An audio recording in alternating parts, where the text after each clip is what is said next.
Live from our 7 Tasmania studios, your nightly news with Rachel Williams begins now.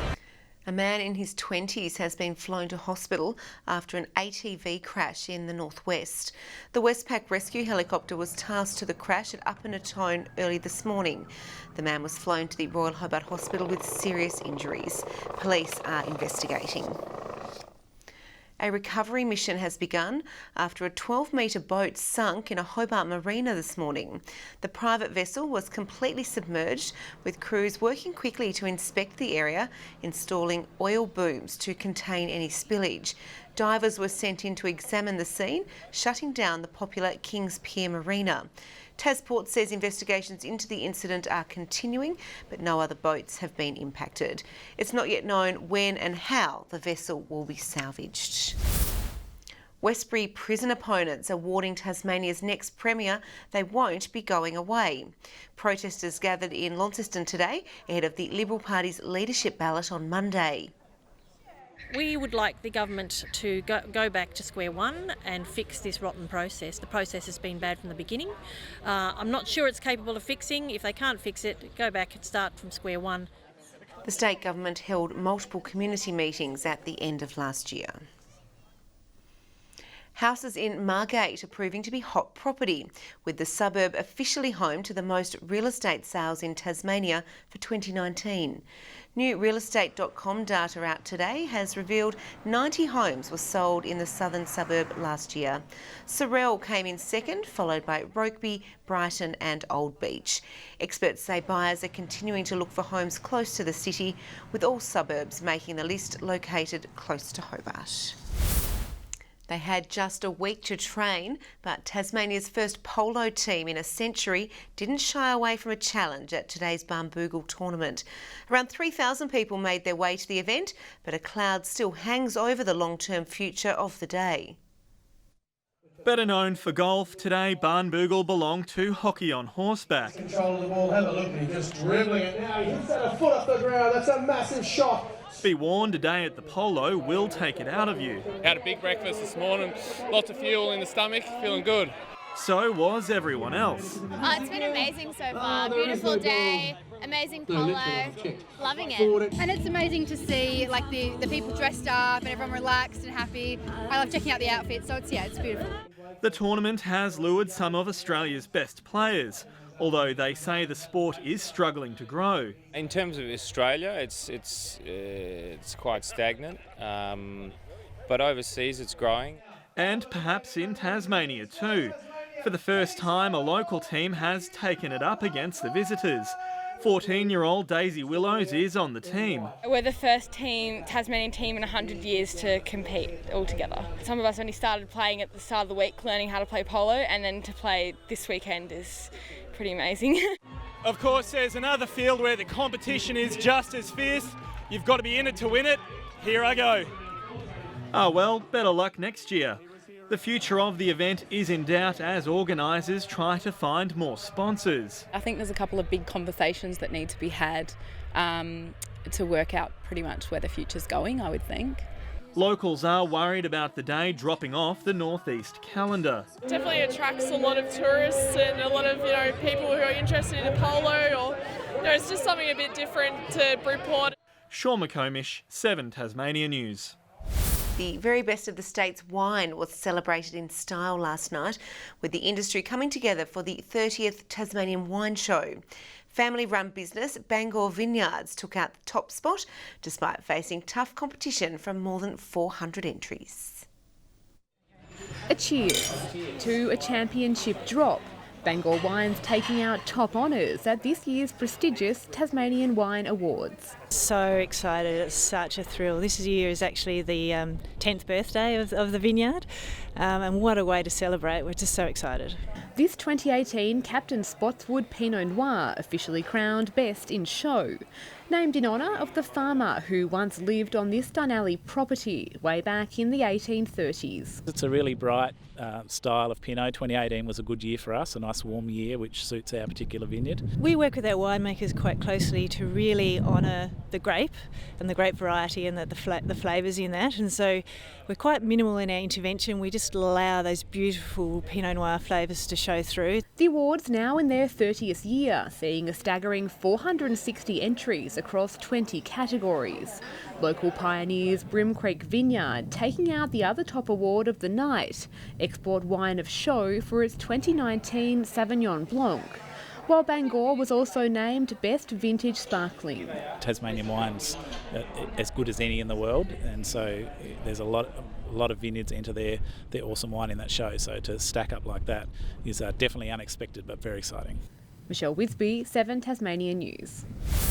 A Tasmanian First Initiatives is giving locals of all abilities the chance to try their hand at martial arts. A new specialist judo gym opening today, with experts passing on their skills to the sport's rising stars. Showing off their moves. Tasmania's first martial arts gym dedicated to coaching people living with a disability opening today, offering up a chance for judo black belts like Shane to get back into the sport he loves. I'll get in and teach people like me.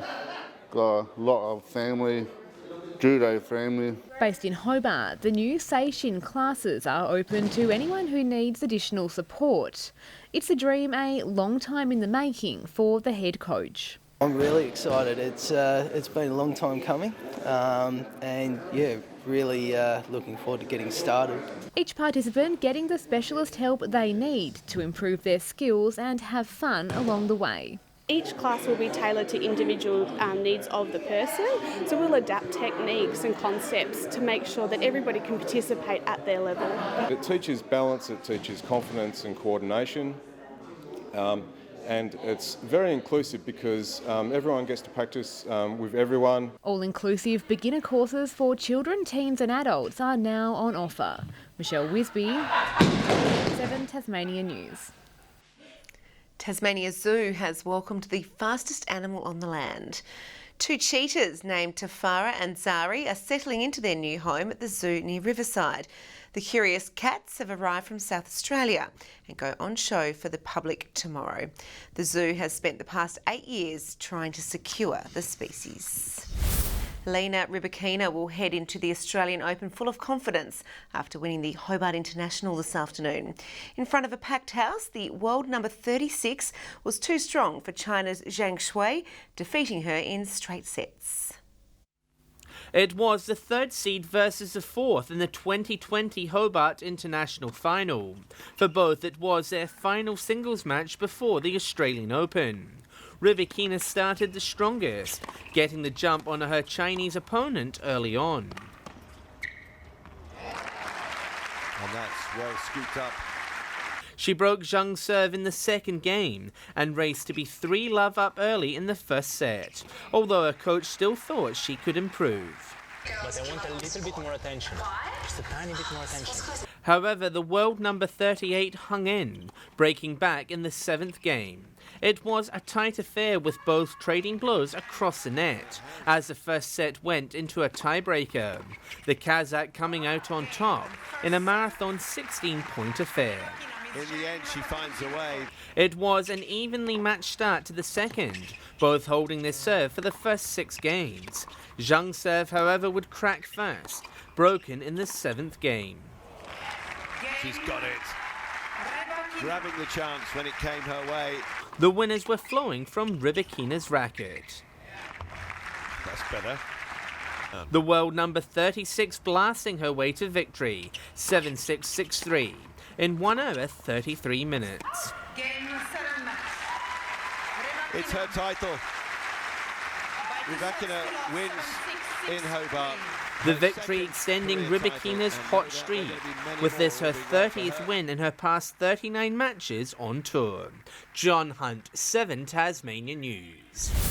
The Hobart Hurricanes are showing faith in their squad ahead of tomorrow's must-win match against the Adelaide Strikers. They've named an unchanged lineup for the clash at Utah's Stadium in Launceston tomorrow afternoon. The Hurricanes are 7th on the ladder and need a win to have any chance of making the finals.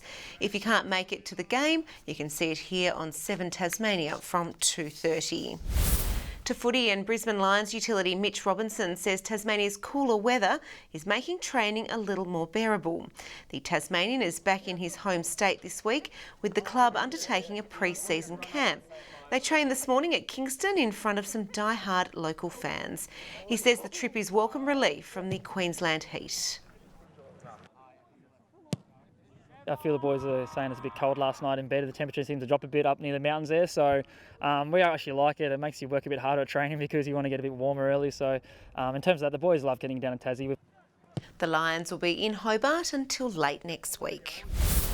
And Tasmania's Nicole Frayne is 54th after the third and penultimate stage of the Women's Tour Down Under. She finished 55th in today's stage in the Adelaide Hills, which was won by American and new race leader Ruth Winder. Ruth Winder opens up the stage win for the American. With it, she will collect the leader's jersey. If she can hold on, she has. The tour wraps up in Adelaide's CBD tomorrow night. Welcome back. It's been cloudy about the north and east coast today, but mostly sunny elsewhere. Launceston and Strahan recorded the state's high of 23 degrees, Hobart 18, Burnie 17, Devonport 20. Maximums were 2 to 6 degrees below average today. Friendly Beaches and Ooze both reaching 21 degrees. Smithton, Low Head, St Helens Grove and Flinders Island all 19. Lyowini and King Island 17, Maria Island 15. Today's sky is mostly clear in the south with cloud over the east and building in the north. Zooming out, that cloud extended through Bass Strait with mid to low cloud over eastern Victoria and a band of high cloud stretching through the centre of the mainland. Some isolated thunderstorms formed in the afternoon over parts of Queensland, Western Australia and the Northern Territory. To tomorrow, and the chart shows an easterly wind flow over Tasmania as a ridge of high pressure sits to the south. On the waters, easterly winds at 10 to 20 knots, reaching 25 knots over the north and tending northeasterly about the southeast. Looking partly cloudy in Hobart tomorrow, a top of 21 degrees.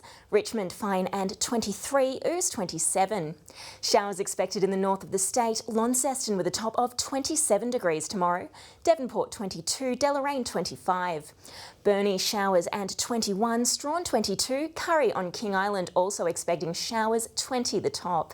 Drizzle in the east, St Helens and Swansea both 20 degrees. Whitemark on Flinders showers and 23. UV tomorrow, very high. Taking a look into next week now, showers expected in the east and north of the state on Monday, with a possible thunderstorm in the northwest. Tuesday, showers in the east, but mostly fine elsewhere.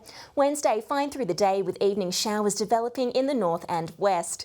Looking further north tomorrow, sunny in Perth, showers forecast for Adelaide and Sydney, with possible storms in Melbourne, Brisbane and Darwin. And finally, Rachel, let's take a look at the current conditions. And with that, it's back to you.